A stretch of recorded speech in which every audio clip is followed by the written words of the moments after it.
Gentlemen, and good evening from wherever you're watching us from.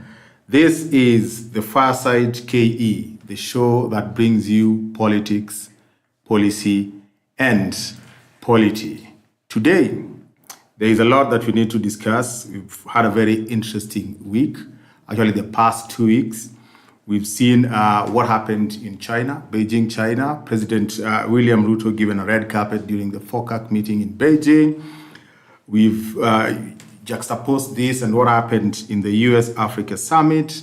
And we want to look at the China-US geopolitics, looking at Kenya as an anchor state in the sub-Saharan Africa, and specifically in this region of the Horn of Africa.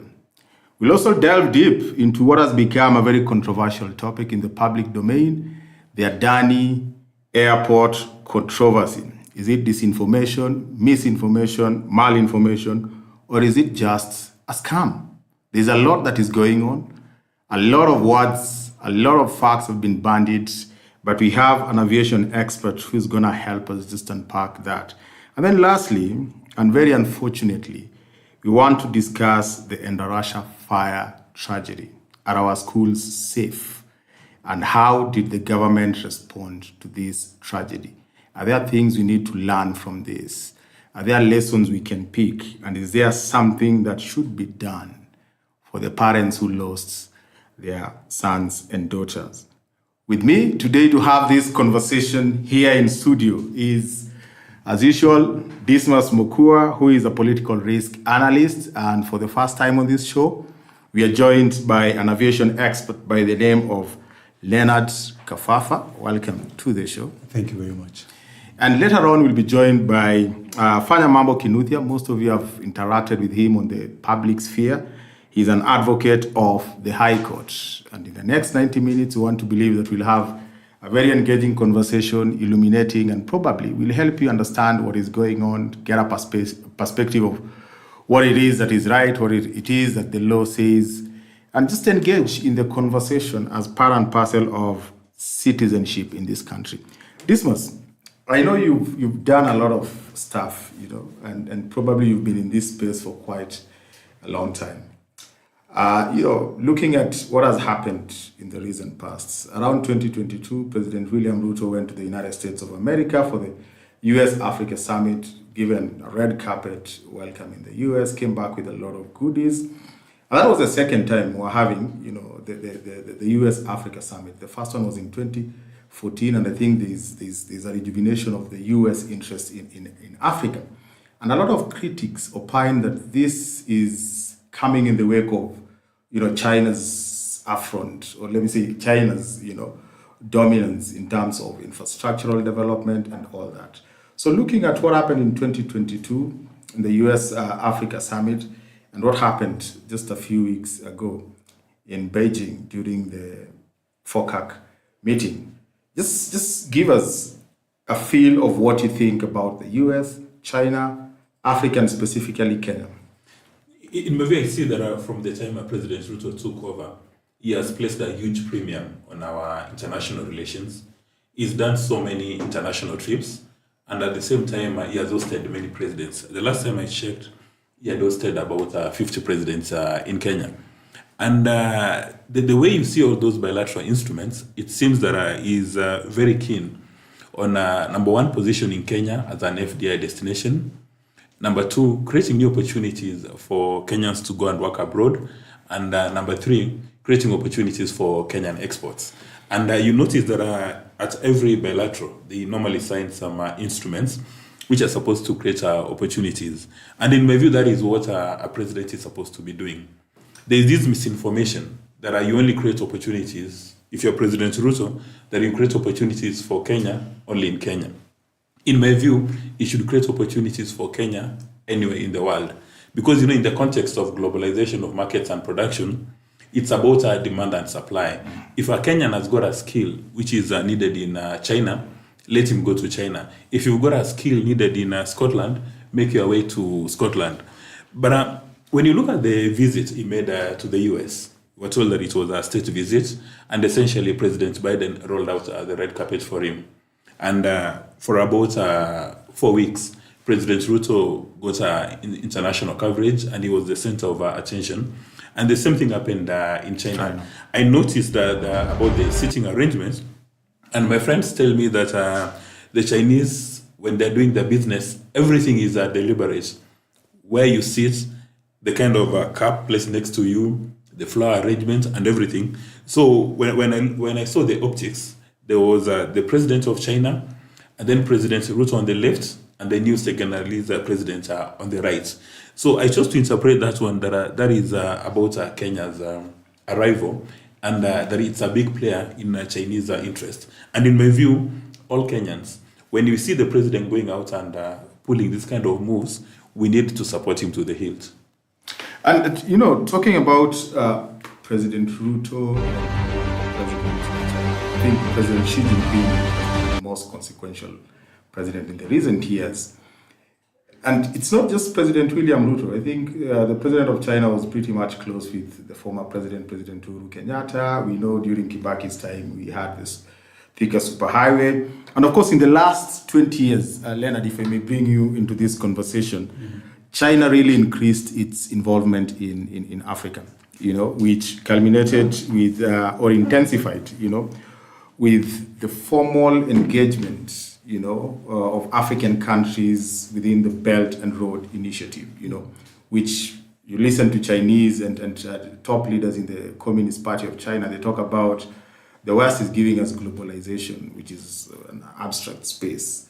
But the Belt and Road Initiative is likely to be, the physical globalization that brings the entire world together. But just briefly, just give us the context of China, Africa, China, Kenya. First, a bit of background. Yeah. The world had two axes. There was a fault line a geopolitical fault line that had riven the world into two camps: the Eastern Bloc, which was communist and headed by the Soviet Union, and the Western Bloc, headed by the US and its allies, representing capitalism. For a long time, countries of the global South were either allied to the Western Bloc or the Eastern Bloc, either communism or capitalism. What they referred to as the non-aligned movements. Exactly. The non-aligned movement was the middle movement. Yeah. But then you either were communist by orientation, which is a path that Tanzania followed, or you were capitalist by orientation, which is what we as Kenya followed. Yeah. And there was always a tussle. Actually, I should say that there was always a tussle for the soul, but of particularly Africa as a continent. A tussle between the Eastern Bloc and the Western Bloc. And neither side would want to give in, so they would actually give incentives to Africa. We benefited quite a lot getting incentives from the West. Anytime the East threatened to overrun Western interests in Africa, the West would react by throwing incentives at us. That explains why there is an hospital in Kisumu called Russian hospital, precisely. In fact, that is that's a perfect example. But when we got to the 90s and to the late 80s towards the 90s, the Soviet bloc collapsed spectacularly, and with it, the entire Eastern Bloc and the communism as an ideology then, and we were only left with the Western Bloc. Having been left with the Western Bloc, we had no recourse to say development aid in case the West had decided not to give it to us. And the West took advantage and became dictatorial. They set out conditionalities for aid, which had never been there before. So all of a sudden, African presidents were being subjected to structural adjustment programs. They were being told to look into issues of governance. They were told to look into issues of human rights violations, things that had never been there before. Now, the US then and its allies, US became the sole superpower in the world until the sleeping giant, which is Russia, arrived on the scene. So Russia has come in at the turn of the century and growing. It has come in now, and it has filled up the void that was left by the Soviet Union and the allies. Yes. So Russia is now coming in as a new kid on the block, and it is dangling goodies. That is why, as Hezbon has said, at some point, President Kibaki had some dalliance with them. I think we got funding in Kenya to build the Thika superhighway. Are you talking about Russia or China? No, China, sorry. China now came in to step into the gap, into the void that was left by Russia, the collapse of Russia, of the USSR actually, and the whole Eastern Bloc. So China stepped in to fill up that void. And we saw President Kibaki talking to them at some point. So we got partial funding for the Thika Superhighway. But it is President Uhuru Kenyatta who took us closer to them, because he now settled on a policy that he famously called looking east. He turned his back on the West and now firmly set his eyes on the East. And with the East came goodies, a lot of almost unfettered development aid, and without any conditionalities. So we've had that. We've had lots of goodies coming from the West. We've had SGR being developed by the West, and I think through that, the East. By the Orient.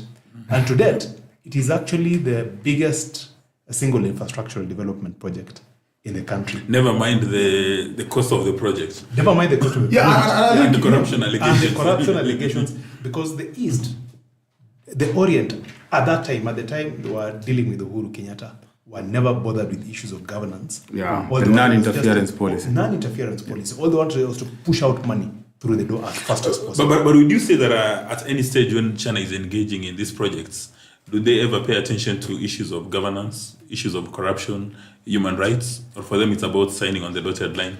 It has been, but it's beginning to change now. China had what Hezbon has alluded to, the Belt and the Road Initiative, basically as a way of reaching out and doing business with the entire globe. So that was the initiative. And at that time, they were not really bothered about these issues that you are alluding to, governance and that sort of thing. But China has now suffered a bit of an adverse reputation, in the sense that people now see the way they disburse money as a debt trap policy, as a policy designed to entrap African governments into either ceding their mineral resources, or ceding their key strategic national assets. Some sort of a Shylock. Exactly. Now, you see, the debt trap narrative is a very interesting narrative, because it was big between, I think, 2014 and around 2018. True. And it has since been debunked. Has it? Completely. Now, look at it this way. You know, this was a very Western-driven kind of narrative. If you look at all the literature that is outside there around the debt trap narrative, it is actually from the West, either from the US, Europe, especially Western Europe, Australia. There's very little of the debt trap narrative coming from the global South. There's even very little of the debt trap narrative that is emanating from the countries that are allegedly trapped. And then number two, the debt trap narrative, I think, was perpetuated to deceive people into believing that, China wants to trap African countries because it wants to dominate the world. But then those are two very, exclusive. Those are things that cannot mutually exist. You cannot want to dominate the world by entrapping people, because they will rebel. And today, if you look at instances where the Western was talking about the debt trap narrative, there isn't any clear, instance that doesn't have enough evidence to show that this was an engagement that was built on trusts. Definitely, China was coming in to fill the infrastructural gap which existed in most of these countries, whether in Asia or in Africa. But I think, having said that, there is a sense in which this narrative, the debt trap narrative, was actually allowing African heads of states get away with corruption, because then all you have to do is blame China, and what you do is steal the money from China. And it's something that has happened in so many African countries, until people started asking themselves, wait a minute, if you are receiving loans from China, we need not to ask China why they're giving us a lot of loan. We need to ask ourselves, where does this money that they're giving us, where is this money going? In what investment? And that definitely debunked the debt trap narrative. But interestingly, in the recent past, if you look at China's approach, which has really come alive to what so many development economists talked about, the key about that non-interference policy was to project China as a country that is supporting the global south without any strings attached. Then it realized, many development economists realized that it was the loophole. It is what was allowing many heads of states in the global south to plunder, get loans and plunder. So what China has done in terms of readjusting to that is that China no longer focuses on those long-term projects. If you look at the last 5 or so years, it is very medium-term projects that are very clear, very operational, and they're looking at instant return on investment, not just to the Chinese government, but to the people in these countries where they are sending this money. But I know Dismas is doing press-ups here. Yes. Because, you've spoken that they no longer do big projects. Yes. And the Chinese president indicated now they've adopted another philosophy. They are referred to them as small and beautiful. Yes. Wouldn't one say that their checkbook for international aid or support is running dry? Because in the past they used to give lots of resources, but now they're giving small and beautiful, whatever that means. But for me, the main issue here is that there is a bank where China's got a big say, the Asia Infrastructure Investment Bank, and now Kenya has formally joined. What are the benefits for Mora and Wanjiru that now Kenya is a member of that bank? Now, you see, and this is the thing, when you look at a bank, any bank that is giving money to an individual, leave alone a country, the bank has to give you money knowing that you have the ability to pay back that money, and they will make a kill out of it. And therefore, it is probably a misnomer to believe that there is a bank outside there that would be in the business of just trapping as many clients as possible at the expense of its own balance sheet. That is the biggest question. And the deal that China. Hezbon, may I just interject? Yes. What of collateral, and which is where the Chinese story becomes interesting, because you find that all their projects are collateralized. I'll give you an example. The port in Sri Lanka. Yeah. I think it's called Habantonta, something that. It was heavily collateralized, and when the Sri Lankan government was unable to service its obligations, the Chinese took over the port for a certain number of years, and that's a key strategic asset for the Chinese government. What about Angola? Look at oil in Angola. It was hawked to Chinese. I call them quote-unquote predatory lenders, and when the Angolan government was unable to service its debt, that oil then was moved on to China for a certain number of years. We have the same story in Zambia, and with Zambia now it's a mineral resources. So you realize that the Chinese, in as much as they give, they are eager to push money out of the door. They don't just give it to people who don't have what it takes for them to recoup the investment. But Leonard, who should you blame the African government? Yes. Who should you blame? And you see, that's the thing. That's the thing. Yeah. That when you're getting into a financial deal, collateral is a must. Yeah. Now the finer details of what happens, when you default, is actually ingrained in the contract, and there is someone who is signing that.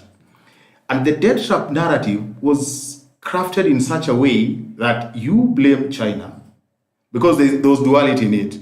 You blame China, that works for the West. Yeah? One. Number two, it works for the corrupt African leaders, or the leaders in the global South. Yet, the reality of the matter, the reality of the matter is, Chinese was not actually taking these assets. It was just part of the contract that if you don't pay, we'll come in and operate to recoup our money. But it was twisted. That they are taking over, they are taking over African countries. Before I bring wait a minute. Comes in. Yes. We are talking about China, but we've got another powerful country called Japan.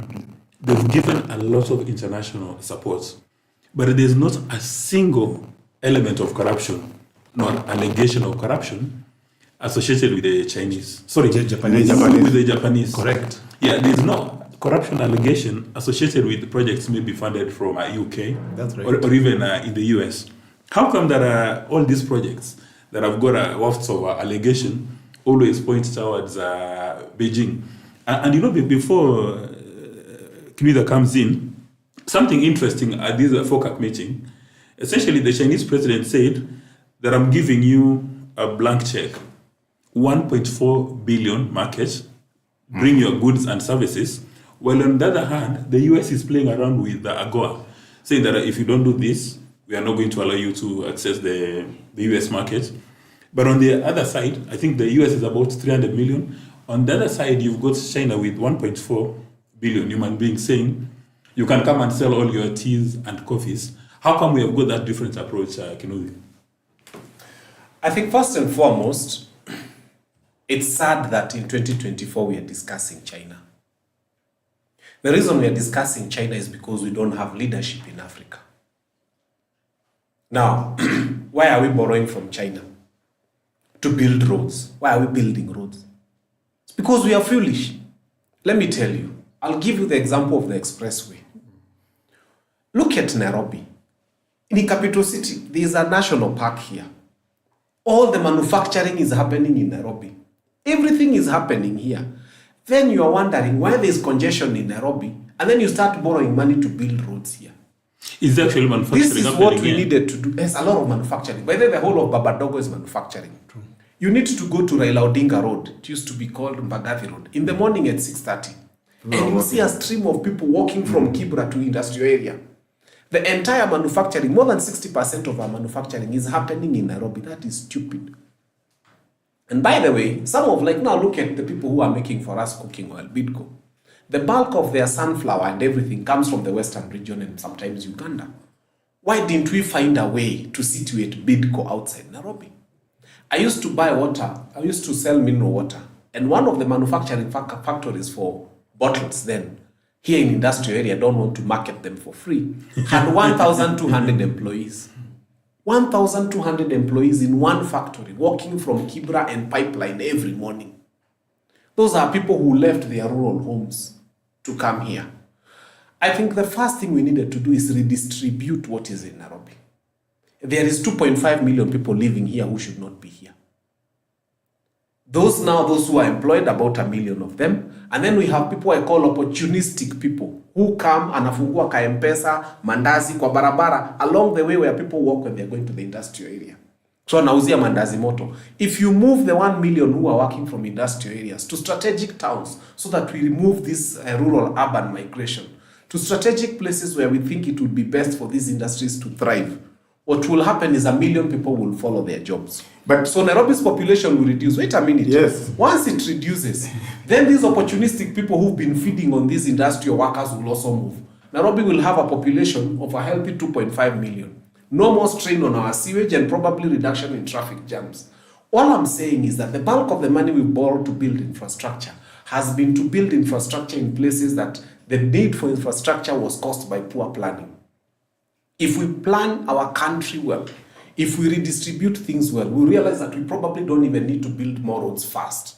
So we are talking of China as a problem. Problem is not China. The problem is not loans. We have a leadership problem. Kenya hakuna leaders. We have people who are clueless and foolish, occupying positions of leadership and calling themselves leaders. Let me tell you, there's a difference between occupying a position of leadership and being a leader. Right now, you can take a monkey and make it governor of Nairobi. It remains a monkey that is governor of Nairobi. It doesn't have leadership. It doesn't provide anything new. Let me tell you, when Michuki was minister for transport, he provided leadership. He woke up one day and said, we are going to reduce the number of people in one Nissan Matatu. We are going to have a seat belt. We are going to have a yellow line. Accidents and the rate of deaths on the road went down by 83%. When Matiang'i was minister for education, we saw yellow school buses. We saw a reduction in cheating. We saw a child from a place that is not known in the whole world becoming number one in the country. Why? Because there was leadership. Right now, we have fools occupying positions of leadership and providing nothing new. And then we are thinking that it's a global problem. We have no global problem. We have a problem of all our leadership positions, 290 MPs plus 47 senators plus presidency and deputy president, occupied by people who have no idea what they are doing there. How did these people get to office? Number one, they got to office because it's the same situation where people come and ask, do you want Barabbas or Jesus? And people choose Barabbas because they are foolish. And I've always told voters, now, So forgive in me Kenya, for calling you foolish right now. voters and but leaders now, are yes, foolish. yes, I have told them, forgive me for calling you foolish. I am a voter. But the good thing, I can vote for myself. I'm the not good foolish. thing, the good thing is that now, go to Mount Kenya, go to most places, they are telling you, tulifanya makosa. Sisi ni wajinga, tutarekebisha makosa. And I didn't want to call them foolish when they just voted. I wanted for them to make the mistake. Then come and admit that they are wrong. And then after they've admitted that they are wrong, I tell them, now do you agree you are foolish? Now do you agree you need help in the next election? You know, let us come back to China, because there's a point you've made that the loans, the infrastructural deficit that we have is not the problem. The problem is leadership. Yes. That the 2.5 million Kenyans in Nairobi need to be elsewhere. Yes. And not in Nairobi. Yes. Now, for you to set up BIDCO outside Nairobi, you need an enabling infrastructure. You can't just go to Migori, my county, and set up BIDCO and say, because farmers in Migori are doing sunflower and BIDCO is doing sunflower, here is BIDCO. So my friend, you've been to Mumias. No, I've been to Mumias. Yes. I come from Migori County. Solid Yes. Sugar is just next to me. Yes. You know, and it didn't just pop in there. There was sugarcane. The climate was conducive. The soil was conducive for sugarcane. The infrastructure was set, and I'm sure a lot of money was spent there. Now, for a private investor, I agree with you that there could be an issue of leadership, but it doesn't mean that we don't need capital investment, you know, to decentralize manufacturing. We do need. My friend, No, yes. Allow me to tell him something. We don't. Yeah. We Can don't. explain to me. Again, you are from the Western region. Yes. If you go to the Western, let me tell you, a milk farmer today milks his cows and sells his milk. Okay, a potato farmer grows their potatoes and they dig out their potatoes and they sell to the farmer. Every other farmer has got a right over their product. Apart from a coffee farmer, a tea farmer. I have always said, abolish the Sugarcane Act. It's a horrible act. Let me tell you, that the sugarcane farmer is this guy who, once he's done with his sugarcane, has to harvest and take to be at the masses of Mumias and another one called Nzoia and some other funny sugar companies that are coming up. Let me tell you, take your phone and Google a simple basic machine for making sugarcane. If you go to Western, kuna jina zinapewa na zimejazwa mingi, zimeshikwa police stations, they're all over the place. Why don't you allow the sugarcane farmer to cut down his sugarcane? He doesn't need to produce 10,000 kgs of sugar. He just needs to Fanya it, get that sugarcane juice. There's a way it's done, it crystallizes. Then KEBS allows you as a farmer and puts standards for you on how you can make your own sugarcane, just 2 bags if you can, and sell to the nearest shop. That would revolutionize the sugar industry of this country. Sugar or, you know, Even sugar. There's Both. There's that brown thing, yeah? There's something that people jaggery. No, there's something that people Gariguru, that one they're doing. Yeah. No one is stopping anyone from doing that. No, They're doing jaggery that. zimeshikwa machine mingi sana. But they're No, doing really it. the sugarcane They're act. doing it. I traveled from Migori today and they were selling I will also, Yeah. I know we digress a little. We are. Yeah, but just to respond to Wakili's story on sugar, you know, sugarcane farming, what he's talking about is basically a specialty product where you as a small-scale farmer can produce your sugar, and because of its unique flavor or unique profile, you can then sell it at a premium to somebody who wants to buy your sugar for specific the specific characteristics that you have created. That is specialty. We are not there yet. Where we are is mass market. Mass market, sugar is a scale crop. I'll give you an example. Chemelil Sugar Factory, when they was started actually by this gentleman called Udigeshaga, Londro. Londro the ones who started Chemelil Sugar Factory. I think grew it to about 120,000 acres. Was it 300,000 acres? Before they exited the market, sold it to other people and exited the market. The reason why they exited is because they realized they did not have enough land to scale it up to where it would have made economy of scale benefits. Where did they go? Commercial production. Yes, they moved to Sudan. They are the ones who started Kenana. Started off with about 500,000 acres, scaled it up to 1 million, eventually sold it to the Kuwait Fund when it was 6 million. I can tell you for fact, we will never be cheaper than Sudan in producing sugar. Even when we put 100% levy in terms of taxes, even if you put excess duties or whatever you want to do, we will never be cheaper than Sudan than Kenana, because they have those economy of scale benefits that we cannot have, because sugar is a scale crop. Okay. Hezbon, I'm afraid. Initially, the point we were looking at is that we've had African leaders going to China. They were looking for resources to come and put up these projects.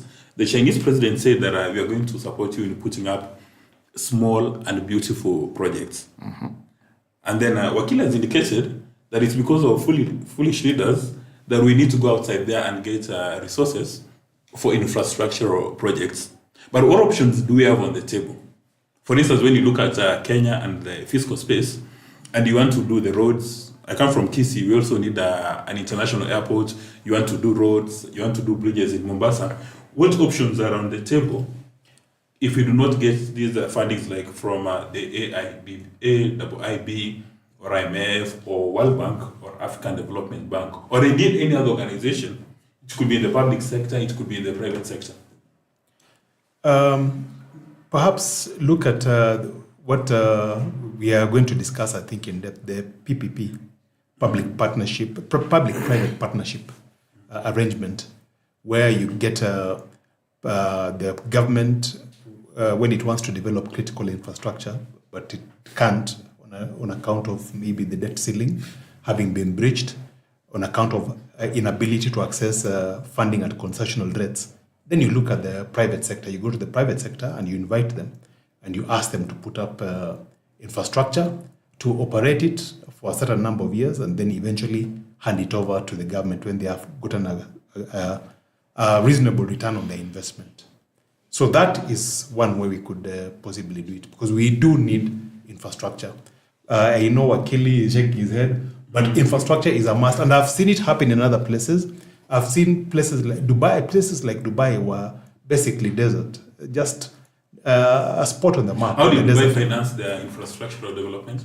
Initially, they had oil money. Initially, they had oil, but after oil money, but they put up the infrastructure and invited a lot of commerce. You know, it became a trading outpost and that sort of thing. Now it is a leisure sport. It's many things. You know, it's a shipping. It's a transshipment center. There are so many things in Dubai that bring in the money, but the infrastructure is in place. I went to Bahrain in the late 90s. Bahrain focused on putting up infrastructure when there was nothing. I mean, you drive to malls and find all manner of malls left, right, and center with absolutely no people. Actually, I understand one of the countries in the Middle East has got a market for coffee. It is true. I mean, can you imagine that? A country in the Middle East has got a market for coffee. They're even contemplating meat processing, and among other things. You know, meat processing you would understand because they take a lot of land, but coffee. Yeah. Well, why are you shocked? Kenyan coffee. Yeah, I mean, Kenyan coffee is an international market. But the point we're making is there coffee grown in the Middle East? Absolutely not. But Dismas, I think before Wakili comes in, you know, your question is very critical. That do we need these loans? And if we don't need these loans, what is the alternative? My take is very simple. You know, African leaders went to China. They got 50 billion plus in financial support for both existing and new projects for the next 3 years. That's 50 billion USD. Yes, 50 billion USD plus. And slightly more than half of it is in loans. The rest are in business deals and grants. And I think that in itself is not enough. If that is spent judiciously and put into good use, and in countries like Kenya, I don't think there's any other use they can put it into. Because Kenyans have become very conscious. With people like Wakili here, I don't think there's anything that Kenyans won't get to know if there's something fishy. But the most important thing for me has always been, you know, most of these countries in the West, including China, which is in the East, are the hugest polluters of the environment. They're the biggest contributors to the warming of the earth. And you see, there is this agreement within it's called COP, on you know, transferring funds for adaptation and mitigation in the countries that are suffering the most. That is one area that African leaders need to tap on. There's a lot of manufacturing that is going on in China, a lot of it, and China has reached a peak where it has to trade its carbon because they are polluting more. African leaders can focus on that, and those manufacturings that you're talking about, decentralizing. We can actually have top global brands come to Africa. When they're signing these deals, I don't know whether they think of countries like Kenya, where we have elite education. We have graduates who've gone to school. We have elite infrastructure. Talk about innovation, talk about the internet penetration in Kenya. It's actually same as the average in Europe. These are areas that I think our leadership has failed us to tap on, bringing the manufacturing sector in these big countries where, one, the cost of manufacturing is relatively high compared to what they find in Kenya. And then number two, they've exhausted, the limit. There's nothing much they can do with increasing their manufacturing base. Transferring them to countries like Kenya, to the global south, would be a big deal because it will do two things. One, it will open up, towns outside the main centers in these countries. And then number two, it will now make sense of the infrastructure that we keep hearing the president promise people will put electricity. Even if we connect people to electricity in my village of Migori County, it won't help people unless there's a big manufacturing sector that taps on that electricity and employs people. If it is electricity for sitting at night and doing homework, I don't think it will add much. I think there are special economic zones that are coming up. I think there's one in Endarasha, there's one in Eldoret, if I'm not wrong. I think there's some in Mombasa. So all these special economic zones, I think, speak to the things that you're talking about, that we can make this country attractive for manufacturing. Yeah. And what Wakili is talking about, away from the center, away from Nairobi. Wakili disagrees with me. Me, I disagree with everybody on this table. Yes. Everything. In fact, I have my reasons for disagreeing. Number one, you're saying that what is the alternative to loans? Who told you we need loans? I've always admitted we don't need them. There's a stupid ministry that spent 1.6 billion counting fish. The question is not I'm trying to explain. An alternative to loans. Is that if you want infrastructure, how do you finance under the prevailing? Yes, I'm about to explain to you. They spent 1.6 billion counting fish in Indian Ocean. Okay? Nonsense. Absolute nonsense. We are spending 700 million on a first lady, a lady we never elected. I mean, why are we giving her 700 million per year? Plus the deputy first lady, another 700 million. Na mwingine anaitwa sijui wa prime cabinet secretary, another 500 million. That's 1.9 billion. Ongeza ile 1.6 billion ya kuhesabu samaki in the ocean, which was a facade and a lie. My friend, this government buy biros at 250 shillings. They've never known a shop where a biro is 20 shillings, and we all know where biros cost 20 shillings. A third of what we collect, which is $1 trillion, goes into corruption. And then we go and borrow 200 billion, 150 billion. What is wrong with our heads? That's why I disagree with everybody. I am telling you, when we start having fiscal good manners as a country, I'm telling you, we don't need a coin from anybody. Hii Kenya iko na pesa ya kutosha. If you want to know, in Eastern Central Africa, prior to 2024, the only place you'll find it in plenty ni hapa. And some of these people, you hear somebody telling you I'm worth 2.3 billion. I ask them, Molo line, with all their matatus for all the years, is not worth $1 billion. And there's a guy here who's never owned even a pencil manufacturing factory. And he's coming to a panel and saying he's worth 4 billion, shamelessly. And we are okay with that. Our money is being stolen, and then we are borrowing to build roads. If you slam the brakes on borrowing and say, wait a minute, where are we wasting taxpayers' money? I am telling you, we will have better roads than Dubai. There's enough money in this country. Boss, you only need to get a job as an accountant at City County. And in a month's time, you have a house in Karen, and you're living large. And that's a mere accountant. Boss, remember there's a time somebody who was a receptionist at NSSF, and they were found with 600 million in their account. Let me tell you, Kenya does not need money from anybody. Stop creating, like now you're saying at infrastructure, you take electricity where? For what? India right now is moving away from electricity to solar. Total Kenya, 70%. But you know, of petrol anywhere you stations. go, you know, No. hydroelectricity is always the base. It's madness. Let Always me tell you. it's the Let me base. tell Most you. reliable. Total Yes. Kenya, Yes. 70% of their petrol stations are run only on solar. Hata hawana Kenya power line. Yeah, I mean, Boss, let me tell that you. is true, The amount but you're of running solar- away from the fact that even where solar or geothermal is used, always the base is hydro. It's And not hydro. Always the base is renewable. hydro. Yeah. Why? Yeah, and it is renewable. Boss, Yeah. let me tell you. No, let us come back to your point. The point you're making is that we don't need to borrow. If we need to invest in the manufacturing sector, all we need to do is curb corruption. And a country we on have- the equator Yes. right now should not be discussing hydro. We have to remove Kenyans from where they are. No, but you see, When you are sitting on the equator, Yeah. my friend, when you are sitting on the equator, and when you have conversations with Chinese when they come here, they laugh at us. They ask you, why are you charging this bus? With all this sunlight, our buses, these electric buses should not be charging. Inafaa kuwa the whole roof is solar, inafaa kuwa iko na 3 kVA panel, inafaa kuwa your bus ina charge throughout the day. And then we are plugging in. So the problem is, we are trying to solve 2024 problems with a 1995 thinking that we must connect every house to electricity. Who told you? We can't. We don't need to. We must come and charge our buses. Chinese made those buses to be charged because in their place they don't have the amount of solar. I'm telling you the amount of solar energy we have. The interesting thing about you is you're saying that we want to solve today's problems using 1995 technology. Yes. But you don't want us to invest in the technology that is current. Which one? It's solar. Now, when you talk about solar, that solar is not going to come from anywhere. That solar bus that is running in China, you know it is manufactured. And for you to manufacture that Let's solar, talk about cost of solar. Yeah. How much is it? We all know hydro is the cheapest in Yes. the world. Hydro, I think, is like 2 or 3 US cents per kilowatt hour.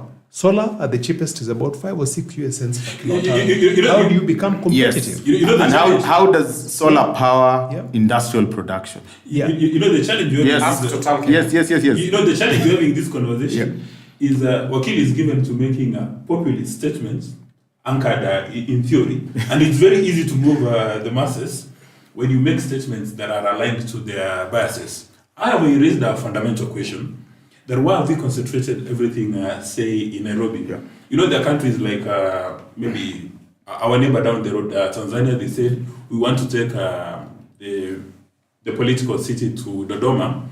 And you know, from the time President Nyerere made a proposal, it became a nightmare. And President Magufuli had literally to force people to get out of the capital city and go to Dodoma. The same thing happened in Nigeria, from Lagos to Abuja. Now, when you've got somebody who is selling mineral water, he wants to station his or her product next to the market. Yeah. Even the altercation we had a few days ago with the city council, city government, is the people, you're telling these hawkers that go 10 kilometers out of the city, and these guys, they want to sell onions right in front of you, as when you get to your car, when you get to your matatu. So there's a bit of logic in what you said, that there is an element of poor planning. But anybody who is setting up a business, they want to be next to the market. And then there's something that we can borrow from Morocco about aviation. And you spoke about it, about the globalization of markets and production, that we need to be selling Kenya as a strategic location for these international brands to come and manufacture from Nairobi. Morocco has got over 54 joint ventures with the people in the aviation sector, and I'm sure I'm in your space. And all the key players in the aviation sector have found Morocco to be a home. Why can't we do that? And another challenge that we have is that Kenya has got, and you're in that space, we've got about 78 universities. And these 78 universities, all of them offer the same program. Why can't we have universities? Yeah. Why can't we have universities specializing? Like, for instance, you have a university dedicated to aviation, then you go locate it in Kitale, and then you invest heavily in R&D in aviation. And then you can attract top talent. A few days before he left office, President Kenyatta started shipbuilding in Kisumu and Mombasa. I'm not sure whether we have a university in Kenya today which offers a bachelor's degree around shipbuilding and a master's around shipbuilding, and they're doing a lot of R&D in shipbuilding. But now what happens? Education is offered at every university. Accounting offered at every university. Communication offered at every university. So there are even some universities have got challenges getting faculty. Maybe that is an element of poor planning. But I'm sure that there's another interesting topic that you're looking at.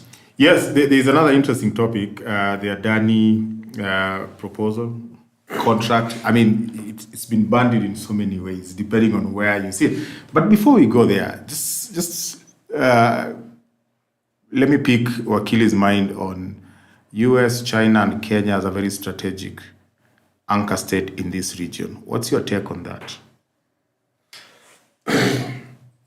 Development is a selfish agenda.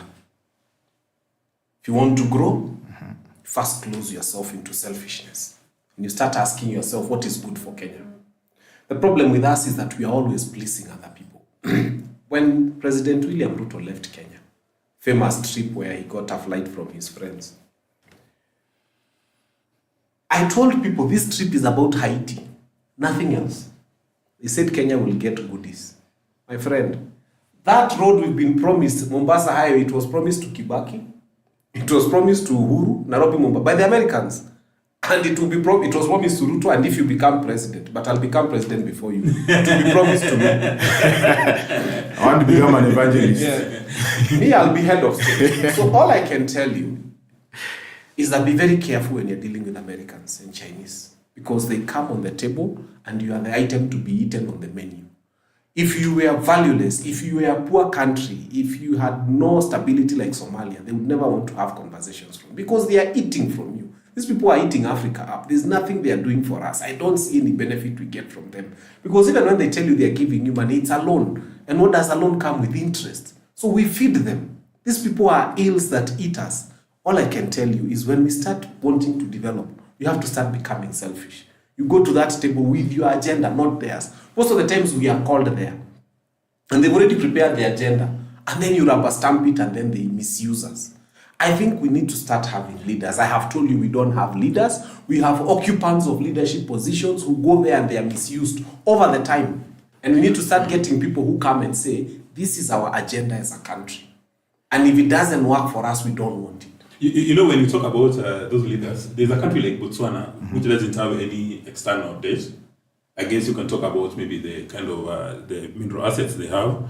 And of course, Eritrea, at some stage, they've held back.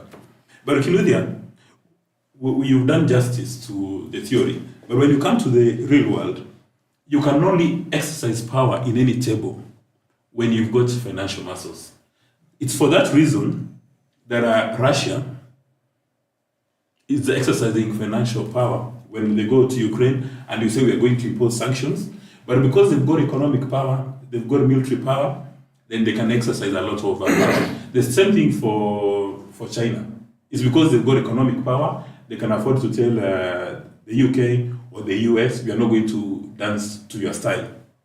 But when you don't have that economic power, even forget about countries, even in a homestead or even in a village, when you don't have economic power and people are planning a funeral, there's that one person who comes with a checkbook.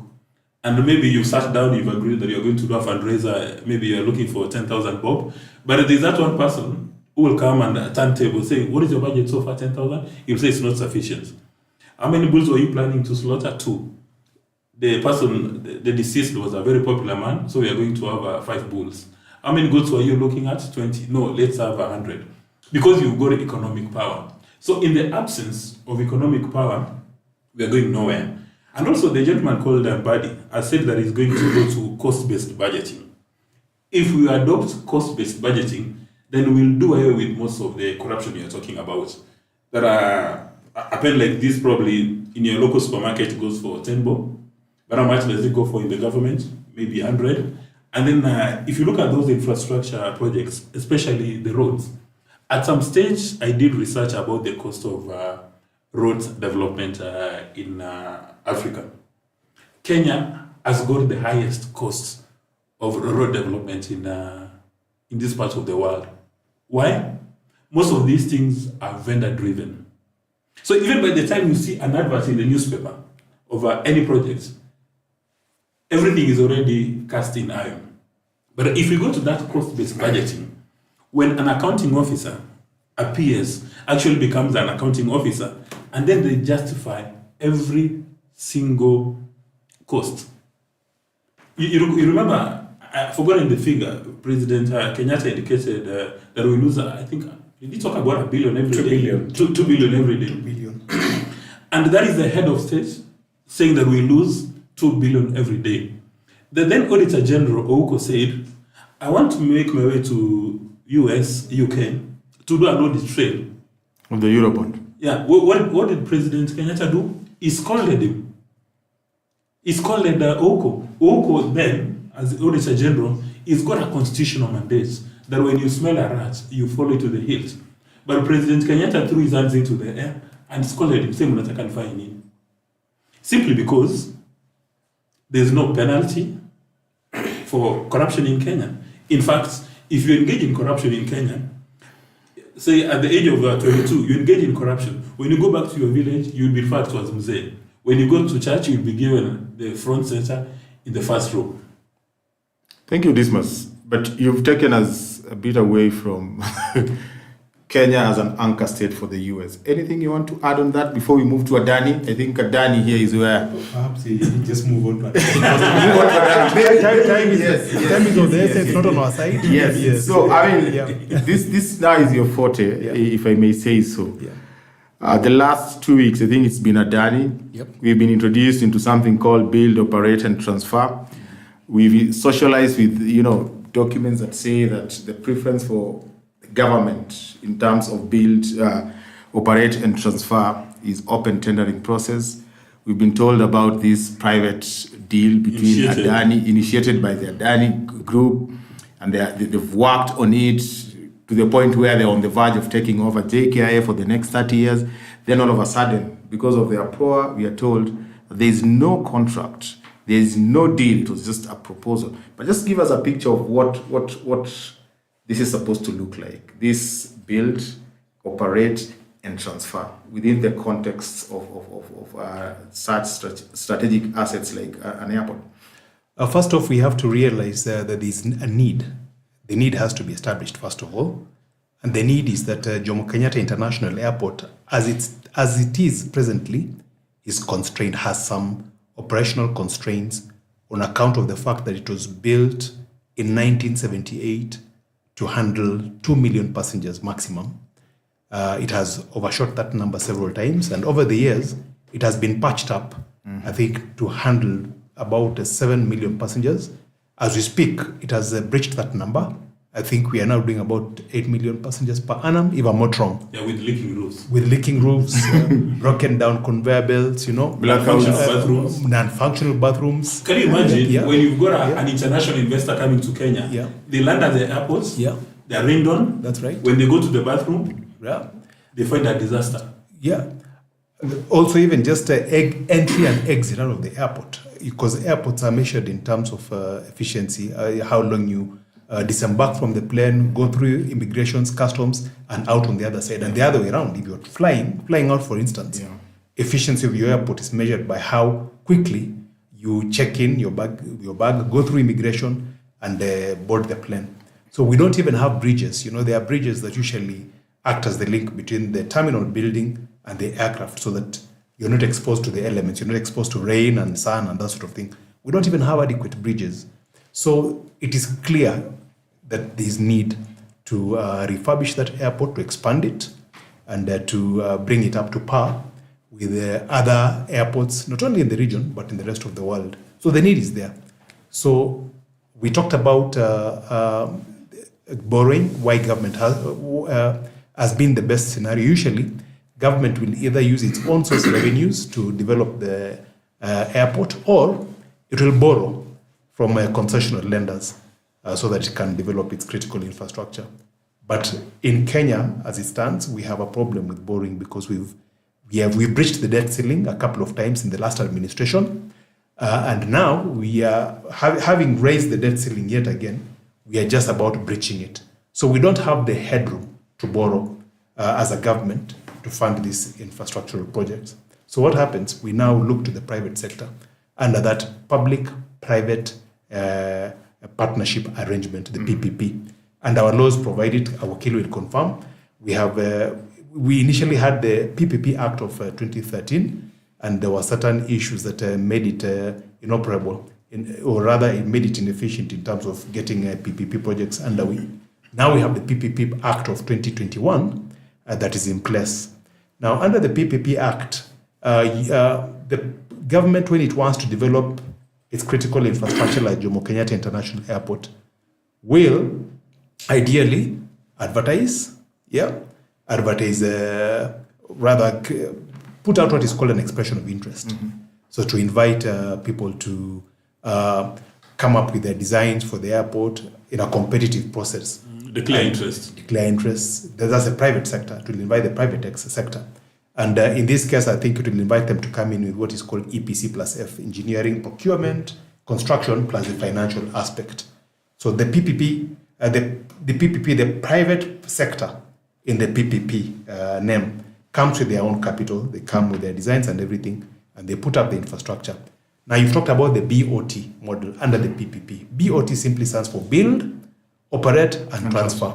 So it presupposes that the private sector builds the infrastructure, the private sector that wins the contract under that expression of interest comes up, and when they've gotten the contract, they build the infrastructure, they operate the infrastructure for a certain number of years, they charge for users to use that infrastructure for a certain number of years. Under the PPP Act, it's for a maximum of 30 years. Is that how the expressway falls? This expressway falls in this, under the same. It's a PPP Act, and it's a build, operate, and transfer model to be done, the transfer to be done, I think, within 30 years. So how come there's a lot of noise around Adani? So Adani, the problem with Adani is that it did not come the way envisaged by the law, the PPP Act, in terms of expression of interest, in terms of tendering, competitive processes, how public procurement works, and tender being awarded to the lowest bidder. It did not come that way. But it still came in a way that is allowed under the PPP Act of 2021. That is a privately initiated proposal. Mm-hmm. Yeah, the law allows that, allows for the private sector to come up and look at, do a needs assessment, put up a proposal of sorts after having done their feasibility study, present that proposal to the government, which can study it and subject it to all the regulatory hoops. But one interesting thing in what they're saying, the reason why they're operating outside the open tendering process is because the open tendering process would have taken a longer time. And this is sort of a legacy project. This is not something that we need immediately. This is something that is long term. And then if you look at their proposal, they're not even coming in to do capital investment in terms of expansion immediately. They start with refurbishing. So what is the delay? I mean, even if it was to delay, it doesn't look like it's a big deal. But the biggest deal for me is they're going for this privately initiated proposal because it will allow them to have terms beyond the financial aspects that would benefit the Kenyan citizens. And I ask myself, why would Adani and the government hide a deal that in their own terms they say would allow Kenyans to benefit beyond the financial aspects? And I'm probably that's not to you, even Wakili can respond to that. Yeah. We've had reservations about this proposal, but thank God the minister, the CS Transport has confirmed that it is a proposal, it's not a contract. Oh. Were it a contract, then it would have been disastrous for the government. A proposal means it can still be negotiated so that the contentious issues are dealt with. Or if they can't be dealt with, if there are hard positions on either side, the government is not under any obligation to take up that, but is that there proposal. Room, is there room, sorry to cut you short, because it's a hot potato issue. Yeah. Is there room to terminate this proposal? You put a roadblock, and then you go through the normal PPPs as we know them. You place an ad in the local media, international media, and say that JKI is under distress. We need to expand. Absolutely. So that everything is done on the table. Right now, And in my view, from a communication perspective, the reputation damage to Adani is such that even if they go through now the entire process, people will be smelling a rat. Why can't we go back and do it now through the procedures, public participation, A to Z? Actually, nothing stops us from let Wakili jump in here. It's a problem. Yes. So you people think that JKIA one day accidentally started leaking.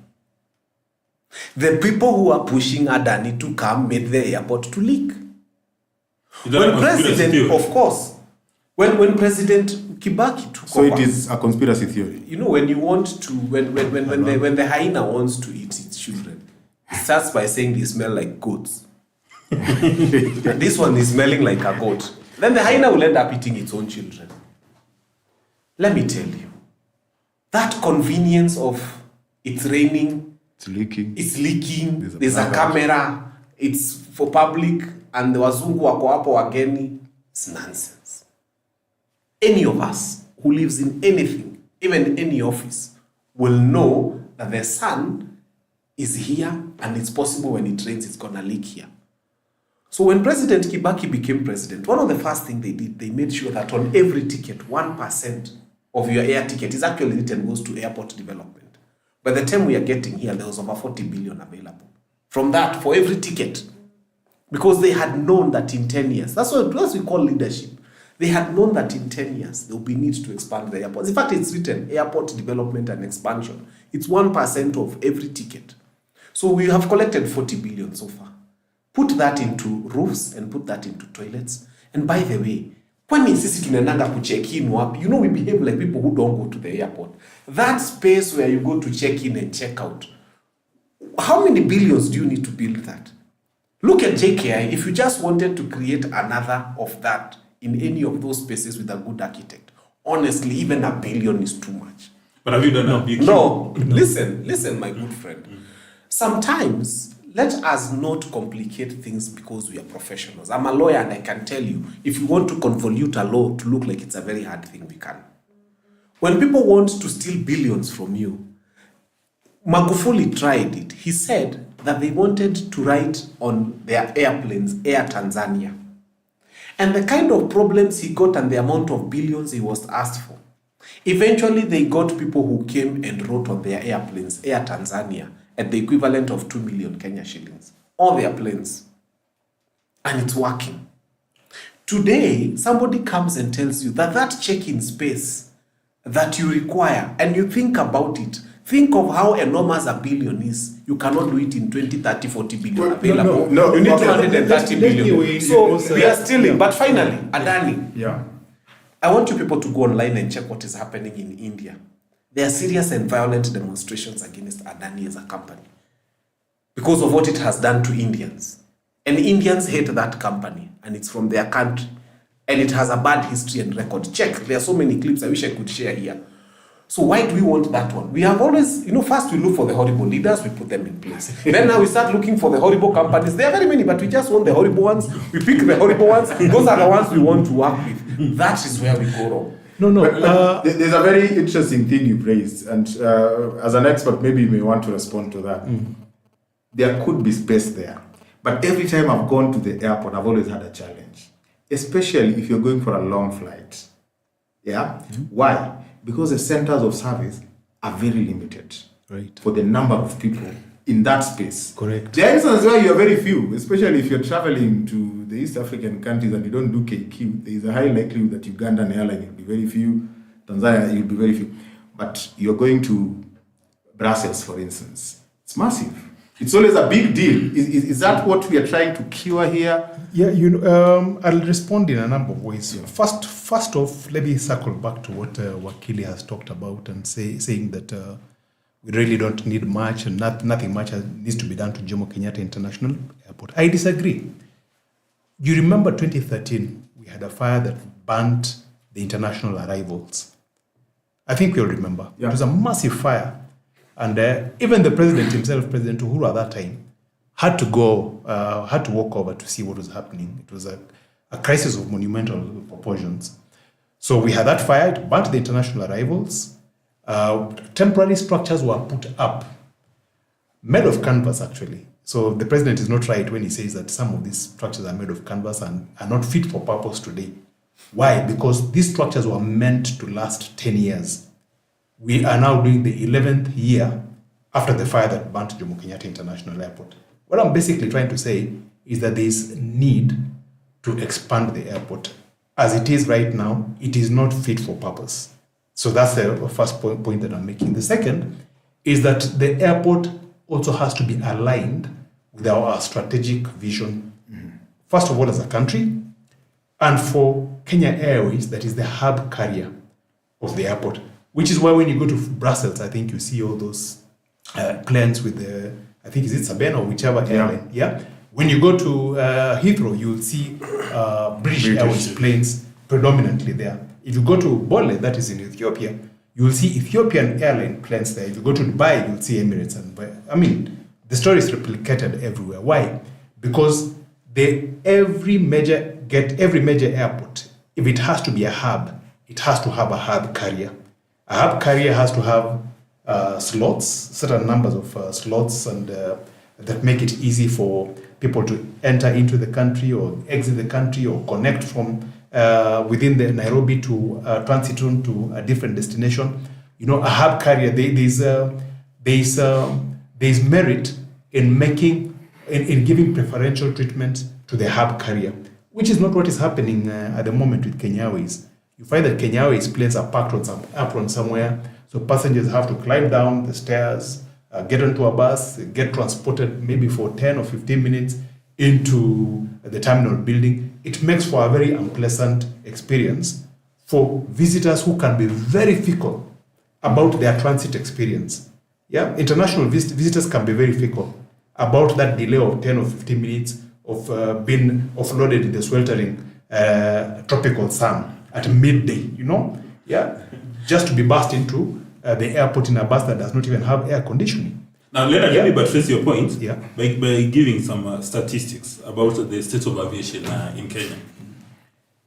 We have 4 international airports.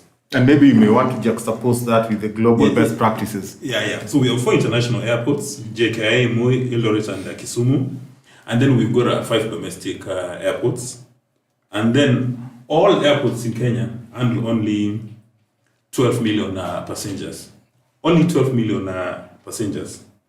Now, if you compare this with the busiest airport in the world, I don't know how to pronounce his name, but Owilla will do it at some stage, given his English accent. Yeah, Atlanta, Georgia. They do 104 million. Actually, 104.7 million. So, approximation 105 million passengers per year. That is only one city. Yeah. But for Kenya, it's 12 million. So that is about 11%. And part of the reason why they play in that big league is because of the superior facilities that are at the airports. Correct. Still going to the statistics of JKA, we have got 40 passenger airlines operating from KIA and 25 for cargo. Now, 25 for cargo should worry any Kenyan because it means we don't have anything for exports. Whether it could be horticulture, whatever it is, their cargo is a minimum. However, the statistics still is very interesting. That despite having only 25 cargo airlines in Africa, from JKA is still the biggest in Africa in terms of cargo. But will allow me to go to now this Atlanta, Georgia, the airport, and really look at the statistics. That they've got over 63,000 people working at that airport. The economic impact is almost 35 billion USD. You're still talking about the reason why we need to make sure that our airport plays in the big league. And then they've got 10 domestic airlines and 14 international airlines, which call that airport home. They serve 150 US destinations and 70 international destinations in 43 countries. This means, going to buttressing your argument, that if we develop JKIA, you are going to create so many job opportunities. You are going to make Nairobi the cargo hub in the region. you're going to make Nairobi the passenger hub in the region. Now, in my view, Nairobi is in a deep slumber because our neighbor called Rwanda, they're in a partnership with another airline. They're developing a huge facility, both for passenger and cargo. And what is Nairobi doing? We're having single malt whiskey and pepper steak. Ethiopia up the road, the border airport you spoke about, is having massive expansion. And what are we doing here? We're having our single malt whiskey and pepper steak. That is the affluent. The people in my village are drinking uji and cassava. I agree with the Dismas. That's why I talked about the strategic value, the national strategic value of the airport. Nairobi is actually, I think, the best place to be in Africa because it is smack in the middle of the continent. So a number of things happen that give us that natural advantage. One, that geolocation, smack in the middle of the continent. Two, we don't have adverse weather. Other airports are usually buffeted by either strong winds. For example, if you fly to Mogadishu, at certain times you can't land because you have strong winds coming, I think, from the sea and buffeting the planes and that sort of thing. We don't have anything of the sort. If you fly to Kigali at certain times of the year, there are times you can't even land because there's fog almost all through. Yeah, we don't have that sort of thing. So we have great weather. Our geolocation is perfect. We have great weather. We have a lot of international bodies who are headquartered here, including the UN. So that means we are a destination. Yeah, in terms of even tourism, in terms of the US, all the international bodies, that are domiciled here or headquartered here. So we are not only a destination in terms of tourism, we are also a source of passengers. Now, when you compare us with hubs, like say Bole in Addis, Or Atlanta, before I even get out of Africa, I'm looking at the competition here. If you compare us to Bole or you compare us to Rwanda, Bole, first of all, is just a transit hub. It's not a source, because you don't see people coming from Bole now flying to all parts of the world, because Ethiopia for a long time has been a closed economy. Then it is not a destination. You don't have tourists. I mean, when did you ever hear people saying, "Oh, I'm going to Ethiopia for tourism"? You don't. Yet we have that. If you it is merely a transit hub. Yet ours is a transit hub. It's both a source, it's a destination. It has everything working for it, geopolitically sound, geographically sound. But we can't, as you're saying, we can't just sit back and take our single malt whiskey or our uji and cassava, just rest on our laurels and say, "Oh, this thing is fit for purpose. Let it just be. It has worked from 1978 to the moment." But we need to talk about planning. We need to expand it. Let us come to Kinuthia, and probably you can also chime in on this.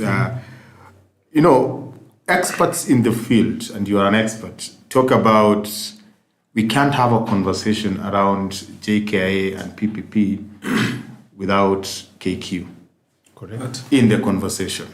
But KQ is an entirely different ball. Yes, that's what I'm saying. So this is what experts are saying, that if you look at the global best practices, you realize that if you go to Singapore, for instance, the Singapore airline is actually in partnership with Changi Airport.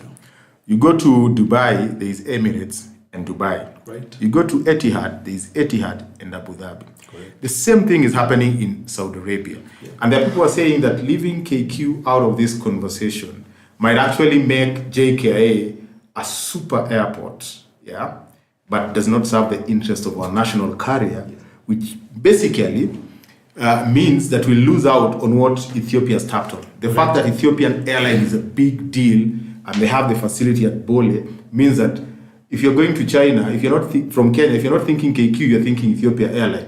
Ethiopia is not your destination, but it becomes a transit route, and they benefit from that. So bringing KQ into this conversation, is it something that needs to be part of the deal? It is the admirable thing. In fact, you've just actually preempted what I would have said at the tail end of this conversation. Yeah. It is the way to go, and for the reasons that you've mentioned. Hub carriers all over the world, in most cases, actually manage the airports. Yes. And it's a model that KQ had proposed to use in 2020 when they came up at the time with what at the time was called the privately initiated investment proposal before they removed the I in the PIP now. KQ came up with it in 2020, but it was defeated because of toxic politics.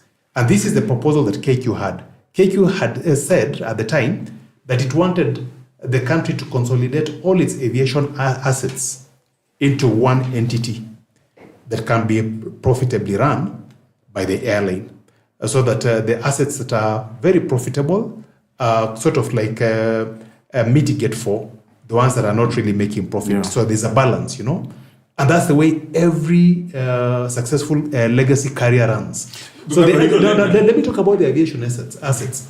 We are talking of the airline, that's a national carrier. We are talking of the airports.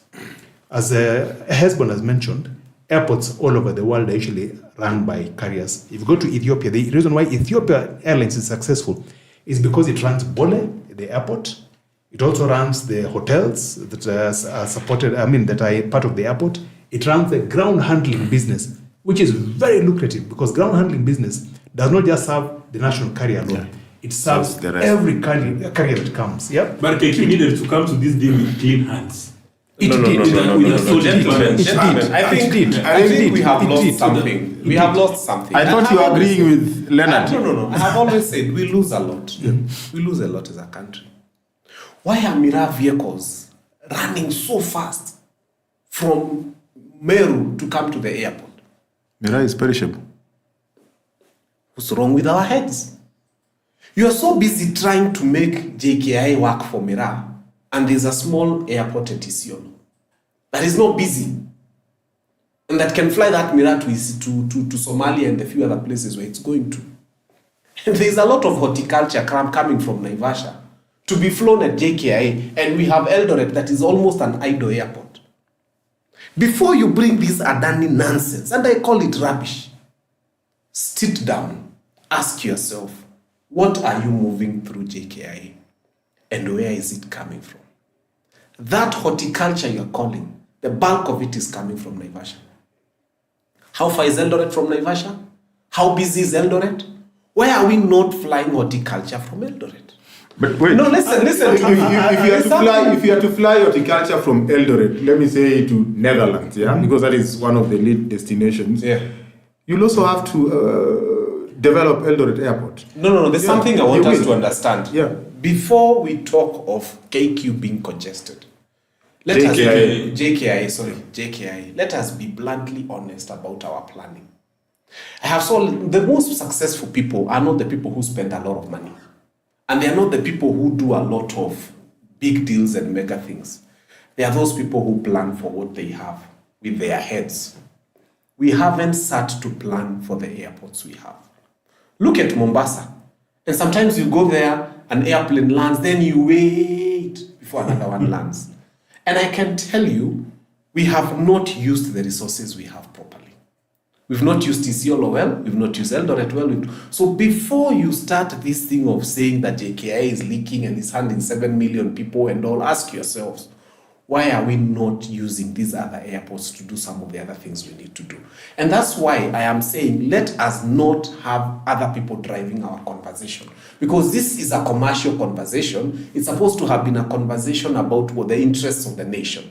And I can tell you, if it was the interests of the nation, then people of Meru are happier to have Isiolo. And probably with $1 billion or $2 billion, you can have Isiolo being really functional and taking away a lot of problems.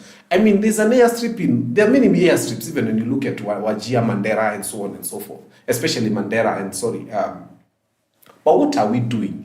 As a country, we are focusing on how we can steal 230 billion and get some funny Adani guy. And by the way, he's even claiming that they would have wanted, if you had seen part of the transaction, they would have wanted tax waivers. We were born here, all of us. Can we start by giving every Kenyan a tax waiver who is running a business before we give this foreigner? If we are going to give any tax waiver, and I'm telling you, if there's one thing I'm going to mobilize Kenyans for and against, is if that Adani deal is going to have anything close to even the imagination that they can have a tax waiver, every other business in Kenya, including Mama Mboka, will have a tax holiday. We cannot have a foreigner coming from wherever and getting a tax holiday, whereas us guys who were born here and working here do not have a tax waiver. If the Adani is going to get, and I'm telling the president and everybody who is listening, jaribu kuweka hiyo tax waiver hapo muone. Hakuna biashara italipa taxi Kenya. We cannot have people who are special coming here to be given something. So I am telling you, back to before KQ, we go JKIA. to KQ and JKIA, sisi hatuna shida kubwa hivyo. We have a planning problem. Tuanze kwanza tupange airport zetu, tuanze kuangalia where we have inefficiencies, tuanze kuangalia which airports are not busy. Like Wilson is overused, it's really busy. Let us first. And I think what you are saying is anchored on the assumption that that was not done. It hasn't been done. I disagree. Yes. I disagree, and let me speak from because I'm an aviation insider. Yes. Let me speak from that perspective. We do need. Actually, we do need a brand new airport other than Jomo Kenyatta. We, contrary to what Wakili is saying, some of those airports can't be used for the purposes that he's talking about. Take Eldoret, for instance. We can't use Eldoret to carry our cut flowers because Eldoret is a high altitude airport, and for high altitude airports, you need a certain amount of fuel that would mean you compromise on your cargo space so that you take on that fuel. At the end of the day, you have a flight that takes off, yes, but it is not cost efficient. It's not cost efficient in terms of operational efficiencies. Jomo Kenyatta, as we speak right now, is not also as efficient as it should be because of the elevation. It is considered a high elevation airport. To that, Jomo Kenyatta, speaking from an expert's perspective. To that extent, the 787 Boeing aircraft that fly to New York cannot be allowed to go fully loaded because of elevation. So it cannot be allowed to go? Fully loaded. Okay. Yeah? What does that full load? With a full load in terms of passengers and in terms of cargo in the belly. No 787 can depart from Jomo Kenyatta to New York on a full load on account of the elevation of the airport. So that you have to compromise passengers. 737, the Boeing 737s, many of them can't be allowed to fly directly to parts of Europe, again because of the elevation. And it's not even us who put those restrictions. It is the civil aviation authorities of those countries who put those restrictions on account of the elevation. So we had written and proposed that another airport ought to be built away from Jomo Kenyatta. I mean, if we are to consider people like Adani coming in to build airports, let's not focus with them refurbishing Jomo Kenyatta Airport because they don't add value. Where is the new location for that kind of Let's airport? go to Konza. The elevation is just perfect. It's lower. There's enough space for them to create a purpose-built airport that can take on even 100 or 150 Now I million agree with passengers you. Now you're my per friend. annum. Yes. Now you're my and friend. the elevation is right. Let's leave Jomo Kenyatta for domestic flights or regional We flights. convert it now to Wilson. We convert it to Wilson. Let's even take Wilson and sell it because the approach into Wilson is horrendous. If you're coming in, there are buildings left, right, and center. It's actually there's a military barracks. There's a what? It's actually an aviation hazard. Flying into Wilson is a hazard. Yeah. Let's sell Wilson, convert that into real estate that you can sell and use to finance. You can expand Weston. You can expand Weston whichever way you want. And you can also now build the critical infrastructure that you need in Jomo Kenyatta to handle the passengers that you need domestically. Then move now, transfer to Konza, build a proper international airport. State of the art. Then put the infrastructure now from what you're saying. Put the infrastructure from Konza to Nairobi. It is being done by other countries. It's not just a concept that we are theorizing that has never been done. Istanbul did the same thing. Actually, in 2019, they closed the old airport and converted it to cargo and domestic airport. Yeah. Then they built a brand new airport that has a capacity to take on 200 million passengers per annum. Almost 1.5 hours drive away from the city. Built a huge thing. Then build the infrastructure. And that's what Ethiopia is doing at the moment. They are moving away from Bole, putting up a brand new facility because of the elevation again. It works right. That is what Rwanda is also doing. Thank you. I mean, it's good to have an expert to give those perspectives. Otherwise, Kinuthia would have had a run. But I just want to buttress a point that he has indicated. Yeah. Before Kenya Kwanza took over, and wrap up on this KKIA Adani deal. Yeah, before Kenya Kwanza took over, did you know that anybody who had a chopper or a plane, they will not be maintained here in Nairobi because of the level of taxation? That the business would actually go to Uganda. So in my view, there is need for policymakers like yourself to sit down and agree that if we want to develop Kenya as the regional aviation hub, what must we do? If it's giving tax incentives, give those incentives. Do not be threatened by Kinuthia and then going to mobilize everybody. Yes. Because attracting a foreign capital, capital is limited. There are many people competing for this capital. So if you want capital to come to Kenya, you must address your tax framework. You must give them those incentives. And outside that, we also need to reduce the cost of energy. Because if you want to make Kenya a hub for anything, you have to reduce the cost of energy. You spoke about making Kenya as the regional production hub. People will not come to Kenya when the cost of energy is very high. And in the last few days, you've got a national blackout twice a week. Who wants to do that? Why would you come up with heavy investment in Kenya? And then you have to have a standby generator because you know the power is unreliable. And as we wrap up, this points to very high levels of deceit.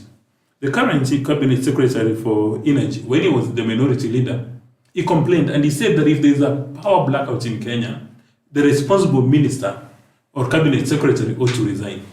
Now we've had 2 blackouts under his watch and he has not resigned. He has now started telling us that we are suffering from historical interventions, that there's been underinvestment.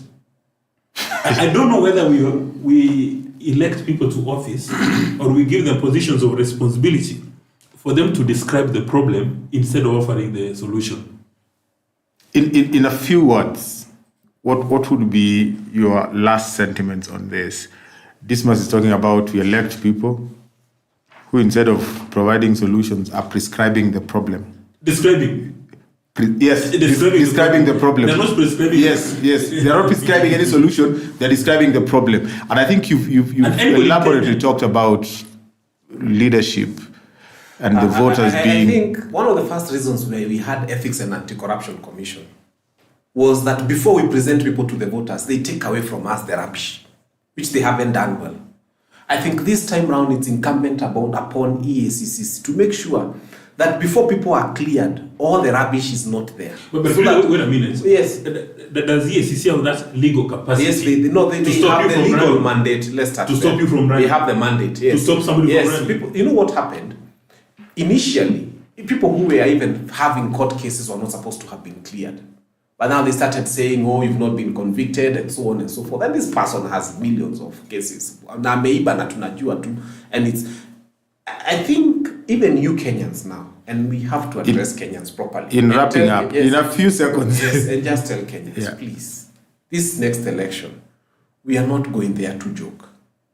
If someone is not qualified to be a leader, if someone has not proven that they have common sense in their brain, if they are not thinking any better than yourself, please don't vote for them. But we must get the right people in. During the vetting of cabinet secretaries, I had one panel member saying, and she's a legislator of rank, the deputy speaker, saying that EACC, and she's a lawyer like yourself, that EACC has no capacity nor competence to give an opinion about these things. Then disband it. I mean, even in the run up to the election, it was a big deal because unless you're convicted, no one is going to stop you.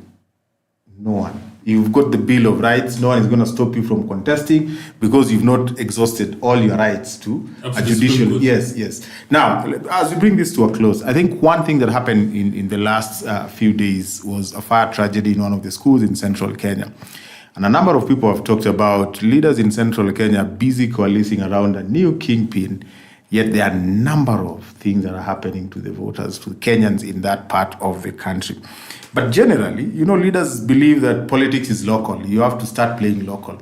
But there's a sense in which Kenya is becoming all local on its own. Kenyans are beginning to question things, whether they are within their localities or not.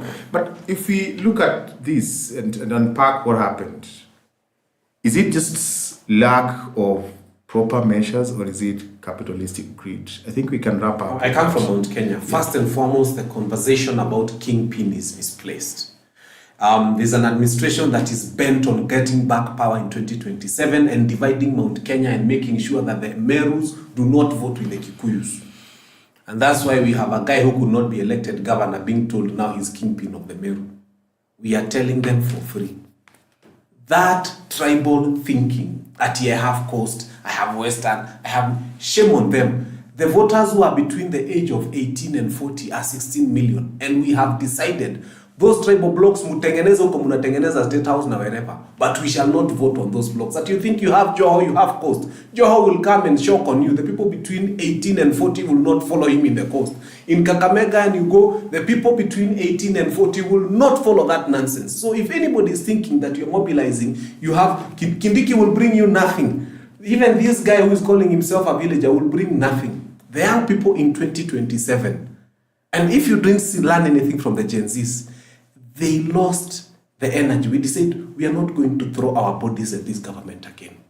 They are prepared for our bodies. They have the batons, they have the tear gas. We are going to throw at them something that they are not prepared for. They are not prepared for our brains.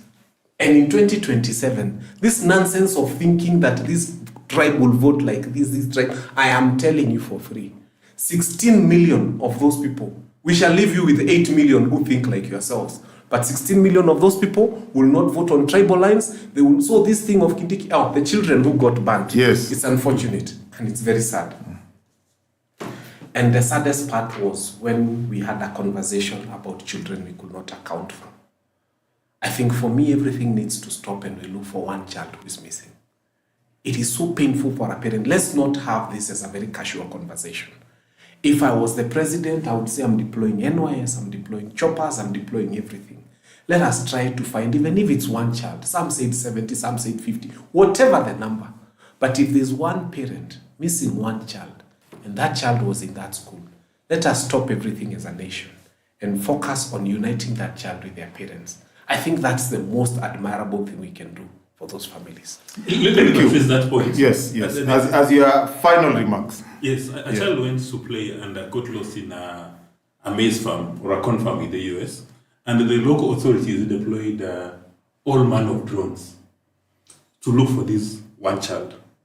And the drone was looking for a body generating heat, and they found one boy.